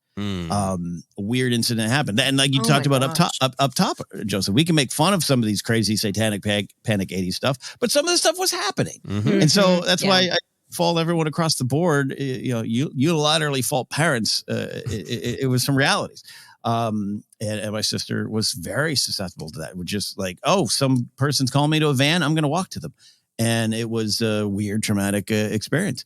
Mom had to pull her out, literally as screaming as this van drove away. So, but I was allowed to ride up and down that street. So it's a weird spot, carefree. But maybe they should have been looking for other things. I don't know. Yeah. Not Top Gun and not Gremlins. See, I love when we find the slight differences in our age, because for me, Paula Abdul is straight up. Tell me, you're gonna love me forever. That's Paula Abdul to me, which was on MTV a lot. I will always remember the summer of '88, I believe, when MTV played nothing but alternating Sweet Child of Mine and Parents Just Don't Understand. Which I got to see at my grandma's house because she had cable before we did. I think I had a mix. There was definitely some of the helmetlessness for sure. Yes. A lot of the just physical safety issues, a lot of still chemicals around and in the environment, and that kind of stuff that has changed now. I really only had one chunk of time where I had a little bit of the normal, hey, as long as you go these 2 blocks, go wherever you want to go on your bike. There are a bunch of other kids around. When we lived in Portland, Oregon, really had the like normal neighborhood kid adventures. There was a cherry tree on our front lawn, and one of the older kids talked us into picking all the cherries off, and then we had a cherry fight, and we smashed the cherries everywhere. And then we're like, well, we made a big mess. We got to wash it. So then we had a fight with a water hose, and I accidentally blew a water hose into our living room and got in trouble. And like, that was my Leave It to Beaver summer. And then after that, there was just a lot of fear. There was a lot of harsh weather. So there was some like summer fun, but not as much. So I think for me, it's I didn't get to roam free anywhere near as much as I wanted. I had some latchkey days, and they were great because yes, I would just come home and watch whatever I wanted to. One of the biggest things I remember talking about the helmetless and free, Gen X built tough, is remembering that the change to seat belts was basically the 80s. I looked up in Wikipedia. It's cascading the years that different states adopted it. In Minnesota, it was 87. Wow. That's late. Right? Yeah. Right. And I remember it being like, okay, it's the law. And I remember Dad being like, I guess we gotta, but my mom being very fear oriented and really happy about it, and I remember going through the cool or dorky when I first started driving. It's like, I'm not going to do a seatbelt. Like at that point, like we're out of the 80s. I'm an adult, and then it's like, why are you doing this to yourself? And eventually started wearing the seatbelt again. But that I think that is for people who are younger than us, that is a way to frame how new an idea is relatively about safety that then becomes just evergreen. In the 80s, the big chunk of the 80s, you didn't wear seatbelts, and there was a no smoking section, and it was just, those 4 tables in the middle of a bleeping cloud. That's right. Right. Sure, you can sit in the no smoking section on the plane. It's behind the smokers. Oh my gosh. And how I think sometimes as a society, we don't have enough imagination about how we can change things. And so I think it's good to talk about how quickly things that were laws that change things and then they feel evergreen, like they've always been there, and they're of course, but they're not. They're political will. Yeah. Wow. Seatbelt thing's fascinating. Do you remember a seatbelt change, Ken? No, I just was always had them. Yeah. Okay. I remember. Yeah. Yeah. Do you remember a change from being wild and free, roaming the backseat of a car to Oh yeah. buckled up? In the trunk, right? In the station wagon back. There's a picture of me in a playpen, like a in the back. That my parents would just let me hang out and like that. Yeah. No seatbelt, no nothing. Yeah. You're unearthing that memory. Sorry, Jen, if I cut you off there. Yeah, we had for years a Volkswagen van. My dad actually had several Volkswagen cars, and we had a van for years. And so we'd take trips. And yes, I would just be free roaming in the back or on the couch in the part of the, because it had 2 couches and a little fridge. It was wild. And there was basically had like you had a dorm room in the back of a station. Dorm room, yeah. And so my sister and I would be there, and I even sometimes put this in my stand-up stuff. But there was an incident. We were driving up our yearly trip to the Green Valley Lake area of San Bernardino Mountains, and we hit black ice. And it was the type of situation. If we had gone skidded left, I might not be here. Like we would have been down the side of the hill. We went right into the side of the mountain. I was in the back, and I just remember being on kind of like all fours, like a little chihuahua, trying to like what's happening is the van just spun in circles. No seatbelt, nothing. And it wasn't until we replaced that with the Subaru, the blue 86 Subaru station wagon that a lot of families had, that the seatbelts just became normal. So yes, actually, now that you're jogging my memory, Joseph, that's 86. So yeah, I don't think I was normally in seatbelts until then. I think I just assumed. Yeah. Times change quickly. Speaking of which, Gen X is the generation that sort of bridges the gap between a mostly analog world and a mostly digital world. Jennifer, how do you think that affects you personally or our generation in total? It is really interesting because I can see now with younger people that I'm dealing with, they're so fast with texts. They're so fast with emails. Like I'm still worrying about punctuation, grammar, spelling. It just takes me a lot longer. I personally don't like talking. I'm not a big talking on the phone person, but I don't have no problem calling to make an appointment, or sometimes you just need to get someone on the phone because you can resolve an issue quicker. And I find that now things are really shifting to all text, like even with doctor's offices, which is, and the receptionist people are younger. And so they're like, no, we'll just text you. I'm like, well, can I just call? I just have a quick question. It takes so much longer for me to do these texts.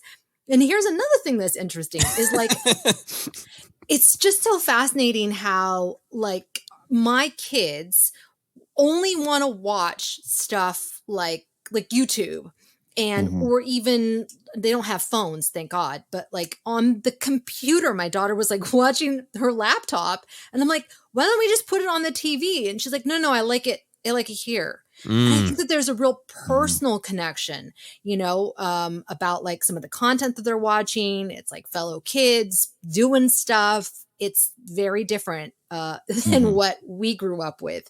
I'd rather watch a show. So all these things, I don't even want to think about social media when they're teenagers. I've been hearing horror stories about that. That's a whole other thing. But yeah, it's really, we're kind of straddling these two worlds. And it's interesting that as we're getting older, our way it's going bye-bye in some sense. And so, and that's fine. It just means that I have to adapt. Yeah. No, it's really fascinating to get older and to feel like, okay, well, what are traditions of your time that it's fine if they evolve versus what kind of emerges to be like, no, that's kind of evergreen. And really wrestling with the idea that change is natural, change should happen, but we also should, we shouldn't entirely resist change, but we should also be aware of it and make choices as, a society, Yeah, because we're becoming more isolated is really what it feels like. And I have somebody who has a 20-year-old son and he was having difficulty. He didn't want to make a phone call. He's like, I don't want to talk. I don't want to talk to this person on the phone. And so I do think there is an issue with that. I don't know. Yeah. Yeah, no, I think I think that's one of the things that I really think about bridging that gap of that we are of the right age. We were young enough that we are adaptable to new technology. We are slower And because we are the older generation, we'll be behind on things like, don't use punctuation in a text. It's rude. Like we are definitely slower, but like our generation doesn't appear to have any real deep challenge with, banking's online now. Cool. Great. Right. This is what everybody jokes that this is what the kids are doing on TikToks, but it's full of 40 and 50-year-olds, Yeah. So we, and then I think our parents have like almost, some may be great for it, but to generalize a little bit, it's almost more conceptual. Like, it's not just like learn where the buttons is. Like when I talk to my dad, my mom just doesn't do some of the stuff. And when I talk to my dad, he's willing to do it, but a lot of it is just like, but I don't get why there aren't words. Why does everything have to be a picture? Why aren't there words? And like, it's a conceptual shift. So like we're able to adapt, but I think we also are still pining for the solid, the physical, the tactile, the in person, maybe more than younger generations. Right. Exactly. Yeah. I'm right there with both of you. Yeah. Go for it, Ken. No, I'm right there with both of you, and how I do think we adapt better than my parents. I remember the heated argument I got into with my folks about 10 years ago when my dad said, "We do not text in this house." Oh. And I was like, you guys need to start texting me. and now they do. Now they do. My mom used to be the activities director for 3 retirement homes. And I'd go visit, and her younger assistant was maybe my age, but 5 years younger. And that younger sister was like, she was telling me, she goes, "It's hilarious. Your mom would be like, we need to hire a band for an event."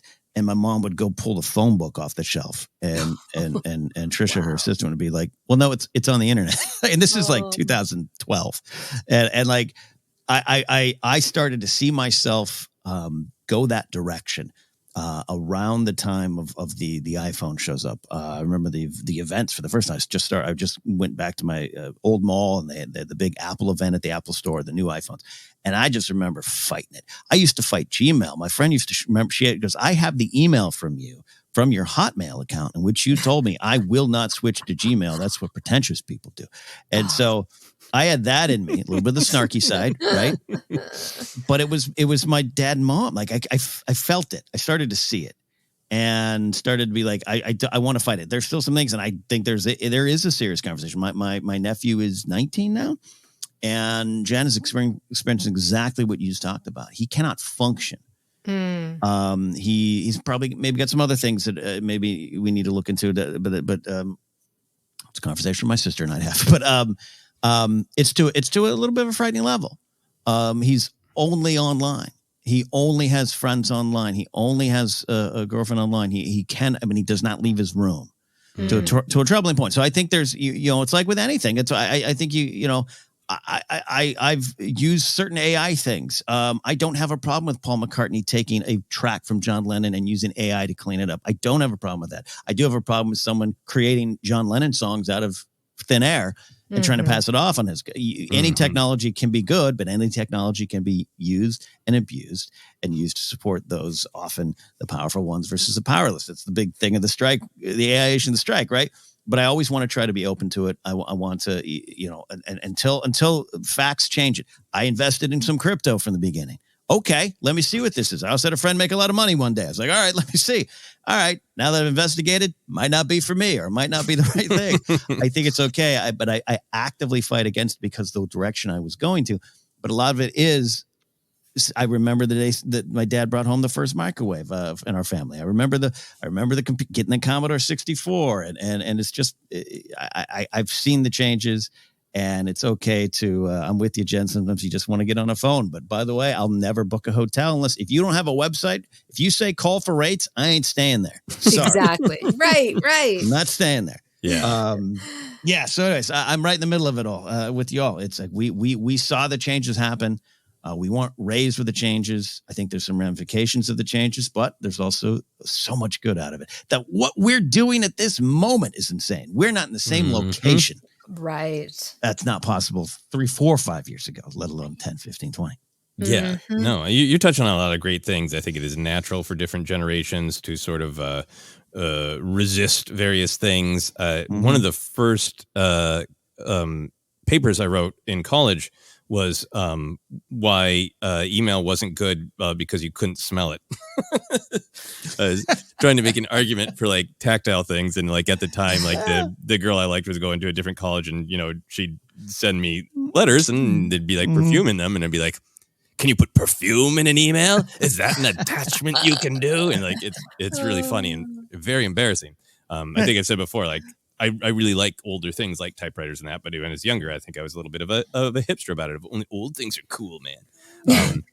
And I don't like being like that at all. I want to embrace change. It bums me out when I see people my age just kind of hating something new because it's new, Right. and therefore bad. So it gets to be this very difficult conversation where I think some change, like, oh, more of your friendships are online. Cool. You'd rather not call. You'd rather text because that's the way you grew up. It's changed. That's fine. But then as you get into it larger, like the phone call thing, like, hey, you prefer texting? Fine. But like corporations swoop in and make it impossible for you to speak to a human. And that's actually like controlling, right? The bank I was with for my production company changed. I have no control over that. And then I couldn't fix a thing without calling the bank. And then it had a tree, and it kept kicking me out because I didn't have a password, but I couldn't hit the button to make the password with having the password. And no matter how many times I went through the tree, I could not speak to a human until I actually found a different number entirely. And then eventually that human just told me like, oh yeah, that thing isn't working because we just don't offer it. And some of that is just venting, but I think the dwindling public spaces, the dwindling ability to physically fix things, like the way Apple is aggressive about you can't just switch out a battery. The way you can't call a human and ask a nuanced question. You can only answer 1, 2, or 3 on a phone tree. Right. Some of that stuff, I think, is to be resisted and is different than 2 20-year-olds preferring to text one another. It is an active attack from large corporations to silence flowing organic human communication. Yeah, no, I absolutely agree with that. And always trying to fight change and accept change. And I don't know. I one time did get in a heated argument in Defy Media when I was working at Screen Junkies because one of the hosts and her producer for the TV Fight show was like, "Why do you always put a comma on your emails after you say like, hey, Steve?" I was like, "Because that's how you write letters." Like that's what it like. No, you don't. It's not right. It's wrong. And I'm like, it's literally right. It's literally right. Do you see the little Gmail logo? Do you know what that physical object is? And now I don't. But and they'll be like, no. Yeah. And I think it was a little bit of what we're talking about, the generation being around the middle. I was just like, they were like, they weren't kids, they were 10 years younger than me, but they were telling me I was wrong. And I was like, I am telling you, I'm literally right about it. Right. Whether or not it's used in email, maybe that's changed. I understand how society and the world moves on. But I was like, you're telling me I'm wrong. I'm telling you that is literally how you write a letter. You put a comma after you address someone. Oh, man. Or the double space. Remember that? That shift? Oh, God. Oh, God. Oh, yeah. Oh, God. There's still some double space warriors out there in Facebook land. Anyways. Yeah. So fascinating. That could be a whole podcast. We've talked about this because our podcast talks about pop culture, but in some ways, I think Gen X is the first, at least American generation that sort of didn't put childish things away, continuing to love pop culture and identify with it as part of our personality, collecting things, just in video games. I think in another generation would have been like, no, you enjoy them until you're about 18, and then that's the thing kids do. And we did not put video games away either. So anyway, we can go on and on. But Jennifer, do you have thoughts on why you think our generation was the first that sort of didn't put childish things away? That's a great question. I think it's because, at least for me, there was a lot of like trauma and pain in my childhood, and I felt like I had to grow up fast. And so now it's like I want to reclaim that. I want to reclaim my childhood. I want to heal those wounds. And I'm staring now at my ET that I have, my little ET figure, and my Ewok that I'm staring at, my Wicket. It just brings me joy. And it's like bridging that life that maybe I wanted to have, and having happy memories now with it. I'm sure that there's a psychological reason, but from a financial standpoint, it's fascinating to see Star Wars, Marvel, even Disney to some extent, and how movie studios and TV studios have really understood that, like, our generation and even younger, we have money to spend.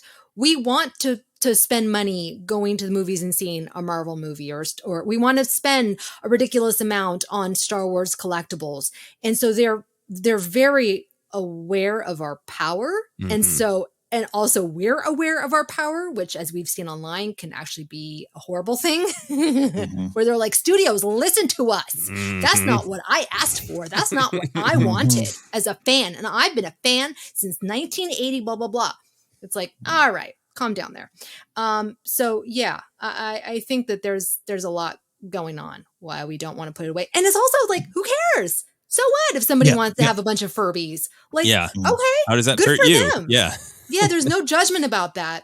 I think that there was a lot of stereotypes about collecting as being seen, especially like in the 80s, like they are weird. They have a Garfield room, or this woman has like a bunch of, porcelain dolls. Like, what a weirdo. Even like stamp collectors were like a joke, like on a standard. If you needed just a bleeping weirdo to walk into the bar and cheers, they can collect stamps. Like a weirdo.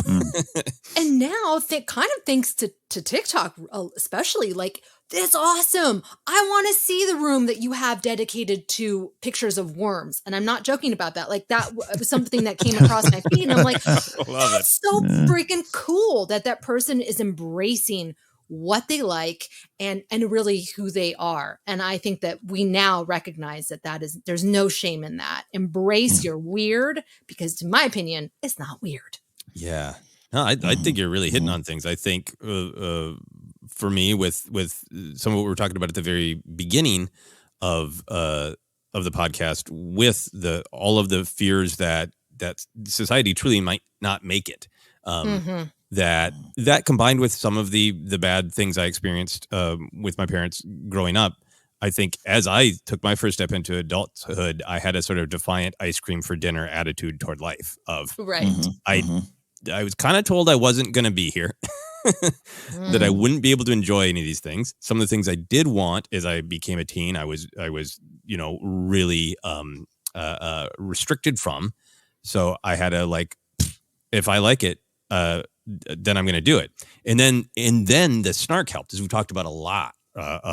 It was, me and my buddies would go to Toys R Us and we'd make fun of ourselves for it. So we could both enjoy it. We could continue to be children, and we could mock ourselves for it at the same time. And then, the generation coming up behind us, I remember when it started being that, like, somebody, even at the beginning of Twitter, someone in Gen X, if they put, like, here's my identifying things about me. I've got brown eyes, I'm 5'9", and I like Batman. There would have still been a sense of irony to that. And then the generation behind us really do have, like, Yu-Gi-Oh! Is one of my defining things about me as a human, and there wasn't the irony to it. It was just in ownership. So something did change. So for me, on a personal level, and maybe other people, a little bit was the ice cream for dinner attitude. But Jennifer, I think you're dead right, too, that there was just, for our generation, a really timely shift in the popularity of genre. So companies said, ooh, wow.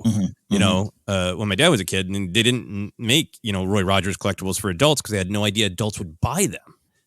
You like Roy Rogers when you're a kid. We're not going to sell lunch boxes for 40-year-olds with Roy Rogers on them.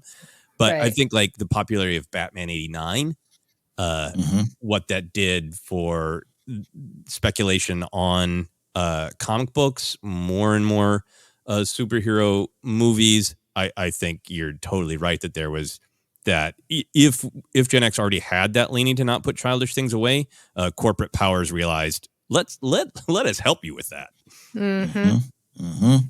This is fascinating. I know we've had kind of the nostalgia conversations in other ways around here, and I commission a long form doc on this. Please, someone make this to help us understand it. I don't have all the answers, but Jen, you're touching on some powerful things on it, and Joseph, you're touching on the corporate truths of it, but also just the generational truth. I really think this started to hit in I don't know. I think in waves in the 90s, because you struck a chord with me there, because in college, while studying screenwriting and trying to write these stories, we were studying Star Wars and Batman 89 and that kind of stuff. Clerks was coming out. I always give Kevin Smith a lot of credit for being the first person to put like two people having a conversation about Star Wars that wasn't jokey, nerdy, did I do that kind of stuff. I always say it was one of the bigger moments in my own life of just like, oh wait, I'm not alone in that. And then my friend and longtime friend, Joel, we would sneak off to Toys R Us by our community college to go buy the Power of the Force figures and the new WWE figures and Legos. And we felt bad about it. We'd be snarky about it. We'd be like, look at us not growing up.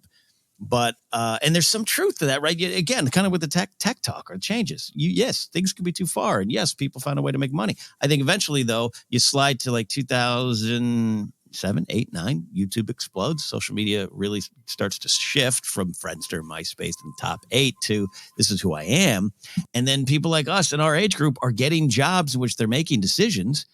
And then that slides back to the 80s and kind of what you're talking about, Jen, where I put this argument out there. Yes, I think you can get lost in nostalgia. I think you can kind of remain in an emotional state of immaturity. That's a danger of it. But this was our art.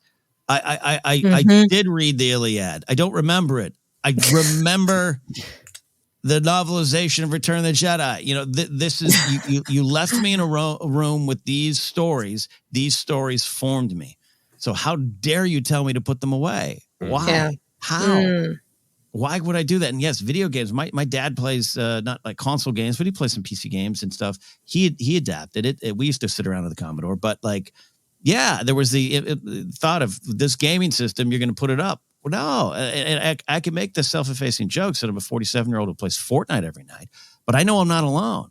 I've started to tell my friends, we joke that we're being, eliminated by a lot of 14-year-olds playing Fortnite. We're probably not. We're probably be eliminated by 55-year-olds because we don't have to. We don't have to put it up. Been honing their skills since Duck Hunt.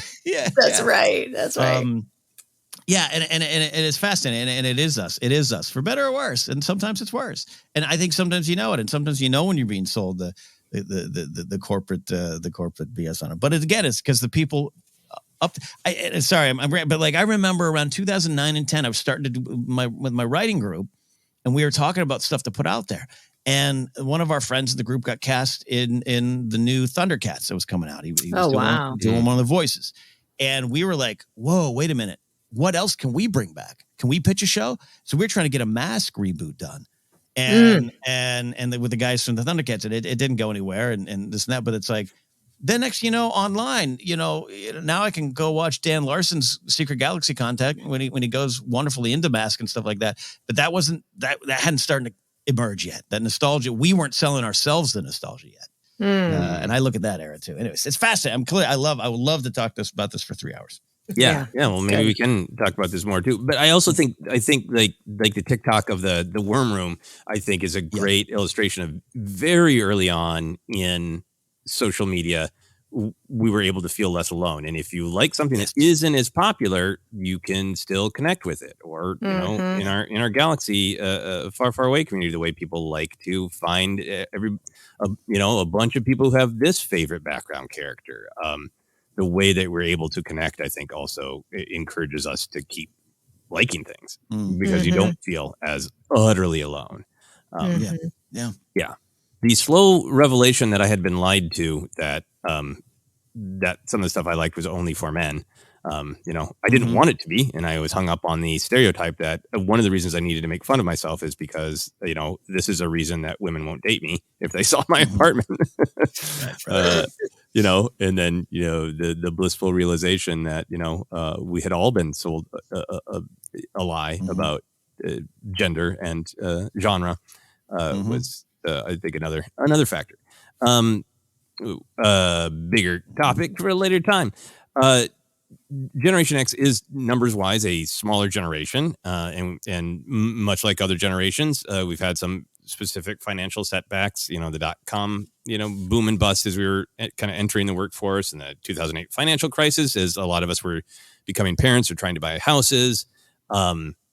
Maybe this is a part of the not putting childish things away, that we didn't all turn 20 and handed the reins of society, at least in America. Another factor of it is that the baby boomers didn't retire at the same rate, so a lot of them are still holding the reins of power, and now we're looking around, getting significantly older, going, weren't we supposed to inherit the world at some point? Nope, guess not. Okay, so at the risk of being real mopey and real Gen X, are we the forgotten generation that will never truly take the reins of society? And if so, does it even matter? Jen? Does it matter, man? Jeez Louise. I think that our generation, we are over it. We are tired, and we seem to have just accepted our fate, which is this is just it. This is just a reality. And what I admire about the millennials and the younger generation is they are, contrary to how people paint them, they're real go-getters. They're entrepreneurs. They will monetize everything. And they are so good at that. I'm at this point now where I'm like, what the frack have I done? I invested all this time into acting. I was able to make my living now because of streaming. And so now I'm looking at these younger kids, and they have figured it out how to monetize their hobbies, their lives. And I'm hey kid, Steve Buscemi GIF. Yeah. Hey kid, how do I do this? Can you tell me? Cause I'm at the point where I need to figure that out. But how do you do, fellow influencer? Exactly. Yeah. But there is something about our generation that's just well, we're screwed. All right. This is, I'm, the other GIF of it's nice in here burning in hell. That's kind of how I feel like our generation is. So I admire the younger generation. Yes. Some people will point out that Obama is on the cusp. So there's some Gen X, potential Gen X leadership. There you go. But besides that, it is clearly, I think, between the not putting childish things away, just numbers wise, being a significantly smaller generation. Millennials are no longer young, as many millennials have fun pointing out on social media. It is, a real generation defining thing that's they're only 10 or 15 years younger than us. So it makes sense that some of the reins of power are passing over us. How do you feel about it, Ken? Well, I have a friend for years. I used to do podcasts with him, and he used to make these dumb millennial jokes. And I had to point out that he himself, 5 years younger than me, was a millennial, and he was not aware. That was the dividing line. We are. No, you're saying some truths, and it's some of it was myself, some of it's my decisions and what risks I didn't take in life. And that's different conversations and different podcasts. But the 2008 financial crisis did not touch me because I was so broke and unaware of that's what adult would do. I remember the day I walked up to the office at the management office at the mall I was working at, and everyone was tears and depressed. And I was hey guys, do anyone want coffee? And they're just are you not seeing I lost all my stocks today, my retirement. I was what's that? Right. Because it's I just never felt. Yeah. I was I'm chasing comedy dreams. What do you I make $11 an hour. What are you talking about? So it's weird. And so again, some of that's on us, but yeah, I feel what you're saying, Jen. I really feel it, especially as I'm ramping up to do some more personal stuff on my YouTube channel. And it's I can do it all day, but I can't get eyes on it because it's not that I don't know how to social media. I just don't I don't have the desire as much. Like I admire people that are, because I don't think it is vapid and silly. But like if you're on Instagram and you're like, oh, here having an ice cream today, like you're getting it out there and you're doing well. Where I'm like, once every 3 months, I take a picture and go, that'll work on Instagram. Like, right. Because I just don't want to, and it's not that I don't share. It's just so I really have given a lot of credit to generations. And what you're talking about, Joseph, the forgotten generation, the way I look at it is at one point, maybe 6-7 years ago, I was sitting around a Christmas dinner with a lot of my cousins at a big family thing that we had every year at my uncle's house. And we all they're all my age group or 5 years older, 5 years younger, right? We're all sitting there. We're literally around a table. One of them goes, so this is kind of all on us now, right? Like, shouldn't we start planning the family reunions? Isn't like our parents did that and they were like in their 30s when they started taking over that. And here we are, not in our 30s or approaching our 40s or whatever. And literally, one of my cousins was like, shouldn't we start this? And we were all like, I guess so. All right. And we made a pact. It's on us. We haven't had one event since. And part of the reason is thankfully, but most of the aunts and uncles and folks and parents are alive. And I hope that's still the case. But it's like, we look to them still. And now all of a sudden I'm looking to the younger generation, of which my younger cousins are. They're now in their 30, 31. One of them's in city government.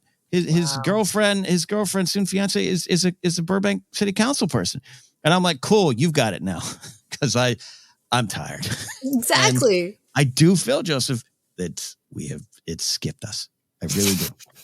I think there is just some probably numbers, maybe not. We are a smaller generation, and the baby boomers didn't retire. They did. Some of that stuff is just like, you can look up some numbers.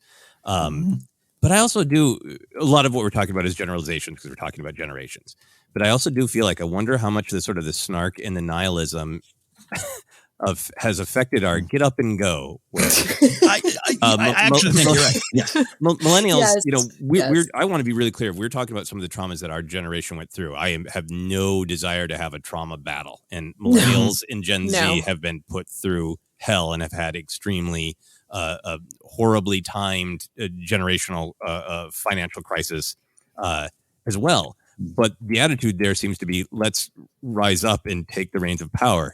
And even now, we're going like, why didn't anybody ever hand me that reign of power? And the younger generations are, I am going to snatch that reign of power from your aging mitts, as opposed to where we are talking about it as, wasn't somebody supposed to just give me this when I was 25? Yes. Right. You're exactly right. Oof. Yep. Well. Yep. All right. Move on. This is definitely a therapy center episode. So final-ish question. Obviously, there's a lot of rough things in the 80s that we talked about. There's also tons of great stuff. What parts of it do you miss? And what parts of it are you really miss that and wish it would come back? And what parts of it are just missing being young, which is natural and we all do? Jen, what for you do you miss from the 80s? I miss nothing. Because there was the feeling that I had, it very much Pretty in Pink, that movie boy, I'm really breaking every rule today. Pretty in Pink with Molly Ringwald. That's how I felt. It felt like I was in a John Hughes movie growing up in this suburban, primarily white area. It was freaking hard. It sucked. But I do miss there was a lot of weird things during that time, pop culture wise, that I do miss. Like things were just kind of like, weird. I miss the 90s. I miss the 90s and the early 2000s. To me, the 90s and all the things that I've been diving back into, it's really when I started to feel more hope. It's when I started to see myself more reflected in the media or the things that I was consuming in art. And I like the 90s. So, but they just had some good stuff too. It just was a painful time for me. Yeah, no, totally understandable. I think there are some things that change naturally. And Ken, you're really, and Jennifer too, really touching on it with some of the influencer generation and the way that they use social media and so I think some of it is good to be able to connect and be honest and share something to yourself. And I think can be a dark side where, maybe it's not actually healthy to monetize every hobby. That's true too. Yes. All that kind of stuff. But I think a thing that has just legitimately changed is, I was talking to a friend about this, which it was an instance where some trained actors lost a gig to some influencers, and then the influencers did a terrible job because they're not trained improvisers. And the conversation we had is like, being an influencer is a skill, and it is a kind of performance, and I have no need to look down on it. It doesn't translate to the way we grew up thinking about performance and entertainment. And that divide, I think I'm a little haunted by. And I don't want to judge influencers. That's a skill. And it's almost like saying, like, well, I expect every performer to be able to juggle fire and do a Shakespeare monologue. Like, no, they're different kinds of performance. But I think sometimes that's where I grate the most against modern society, is that I miss performance being performance. And it does make me feel old, and I want to be able to be open to change. Yeah, I have a lot of thoughts on that. I'll keep off air. Just working at Screen Junkies and hiring the new viral star of the week to come in and do a live show, and just having them just absolutely crap the bed live on air because they have no abilities to do that. But I don't have the abilities to do what they do. Yeah, I don't. But expecting it to be the same because it just has this umbrella of being performance. Yeah, you know how many times I've put a cell phone up in my car and been like, all right, let me just vlog. I can't do it. It's hard. It's hard. So and I don't know which one's going to take over, but it's just, you hear, because I think that the older way is still in control. And there was one of my friends went in for a job interview, and it was a game show type of thing, and he was going to help produce it, and the show failed because they had hired a Twitch personality to host the show, and he hosts the show the entire time, smacking gum, and the show, and so people canceled it. A lot of people lost jobs. And so I one of the thing that the change thing is it goes both ways, except all generations. Faults, good, bad, worse. We all have skills. We all have stories. Yeah. Anyways, I think clearly we have some passion about that. Just. Oh yeah, yes, we do. And I really, like I said, I want to be positive about it, and that's why it helped me to look at it as that is a skill set, but it's an incredibly great skill set that a lot of us don't have. But expecting it to translate to other classic skill sets is yes, it does. It does a generational grind there.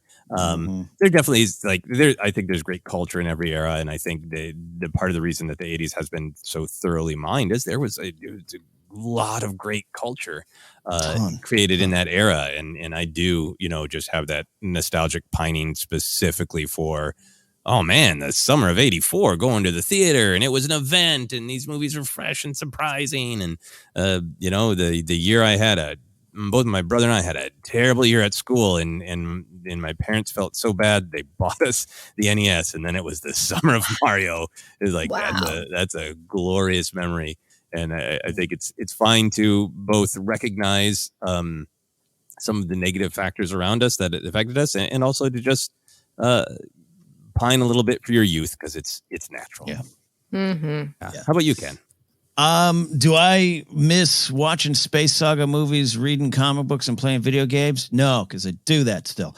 But do I miss a lot of the youth? Yeah, of course I do. I'm like you, Jen. I miss the 90s for youthful reasons, but also just a lot of what was going on and music and pop culture. It was pretty exciting time. It was at the time. Again, are there problems underneath the surface? Of course, and it's always important to go back and look at it. But I actually do miss that and the weird times of the late 90s and the early 2000s when I moved to LA and But I don't like Limp Bizkit. But all right, I'll live through this. There's some good times around there. But as far as the 80s, of course, I miss the kid stuff. I miss that, of course. Who wouldn't, despite all that's there. But I'm happy where I am. I'm trying to be happy where I am now.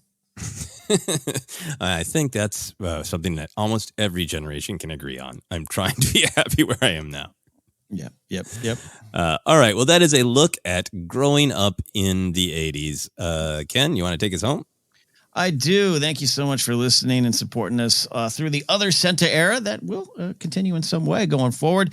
We can be found on Twitter at ForceCenter Pod. We're on Threads as well. ForceCenter Pod Facebook page is ForceCenter Podcast. We are on Instagram, YouTube as well. Live stream this coming Friday, 2 p.m. Pacific. Subscribe so you don't miss over there. We're available on a lot of different spots. Just search. You'll find us. Merch available at tpublic.com/user/ForceCenter. Patreon.com/ForceCenter is where you can support us directly.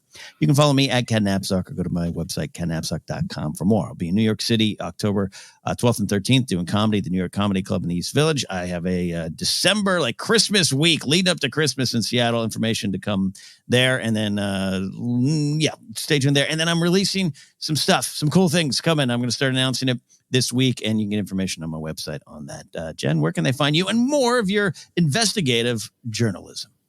My retro investigations. You can find them on TikTok at Jennifer Landa 1138, Instagram and YouTube at Jennifer Landa, where I look at the happy things from the 80s and 90s.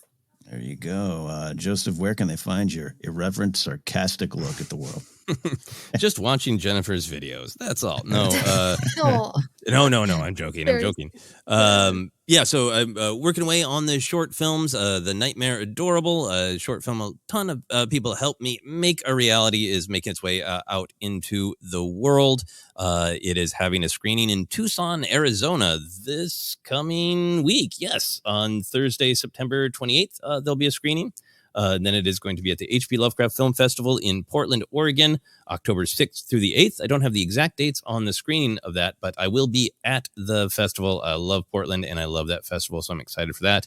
More showings coming up in Iowa and Bulgaria, and hopefully more soon. So if you want to go to Iowa or Bulgaria, please go for it.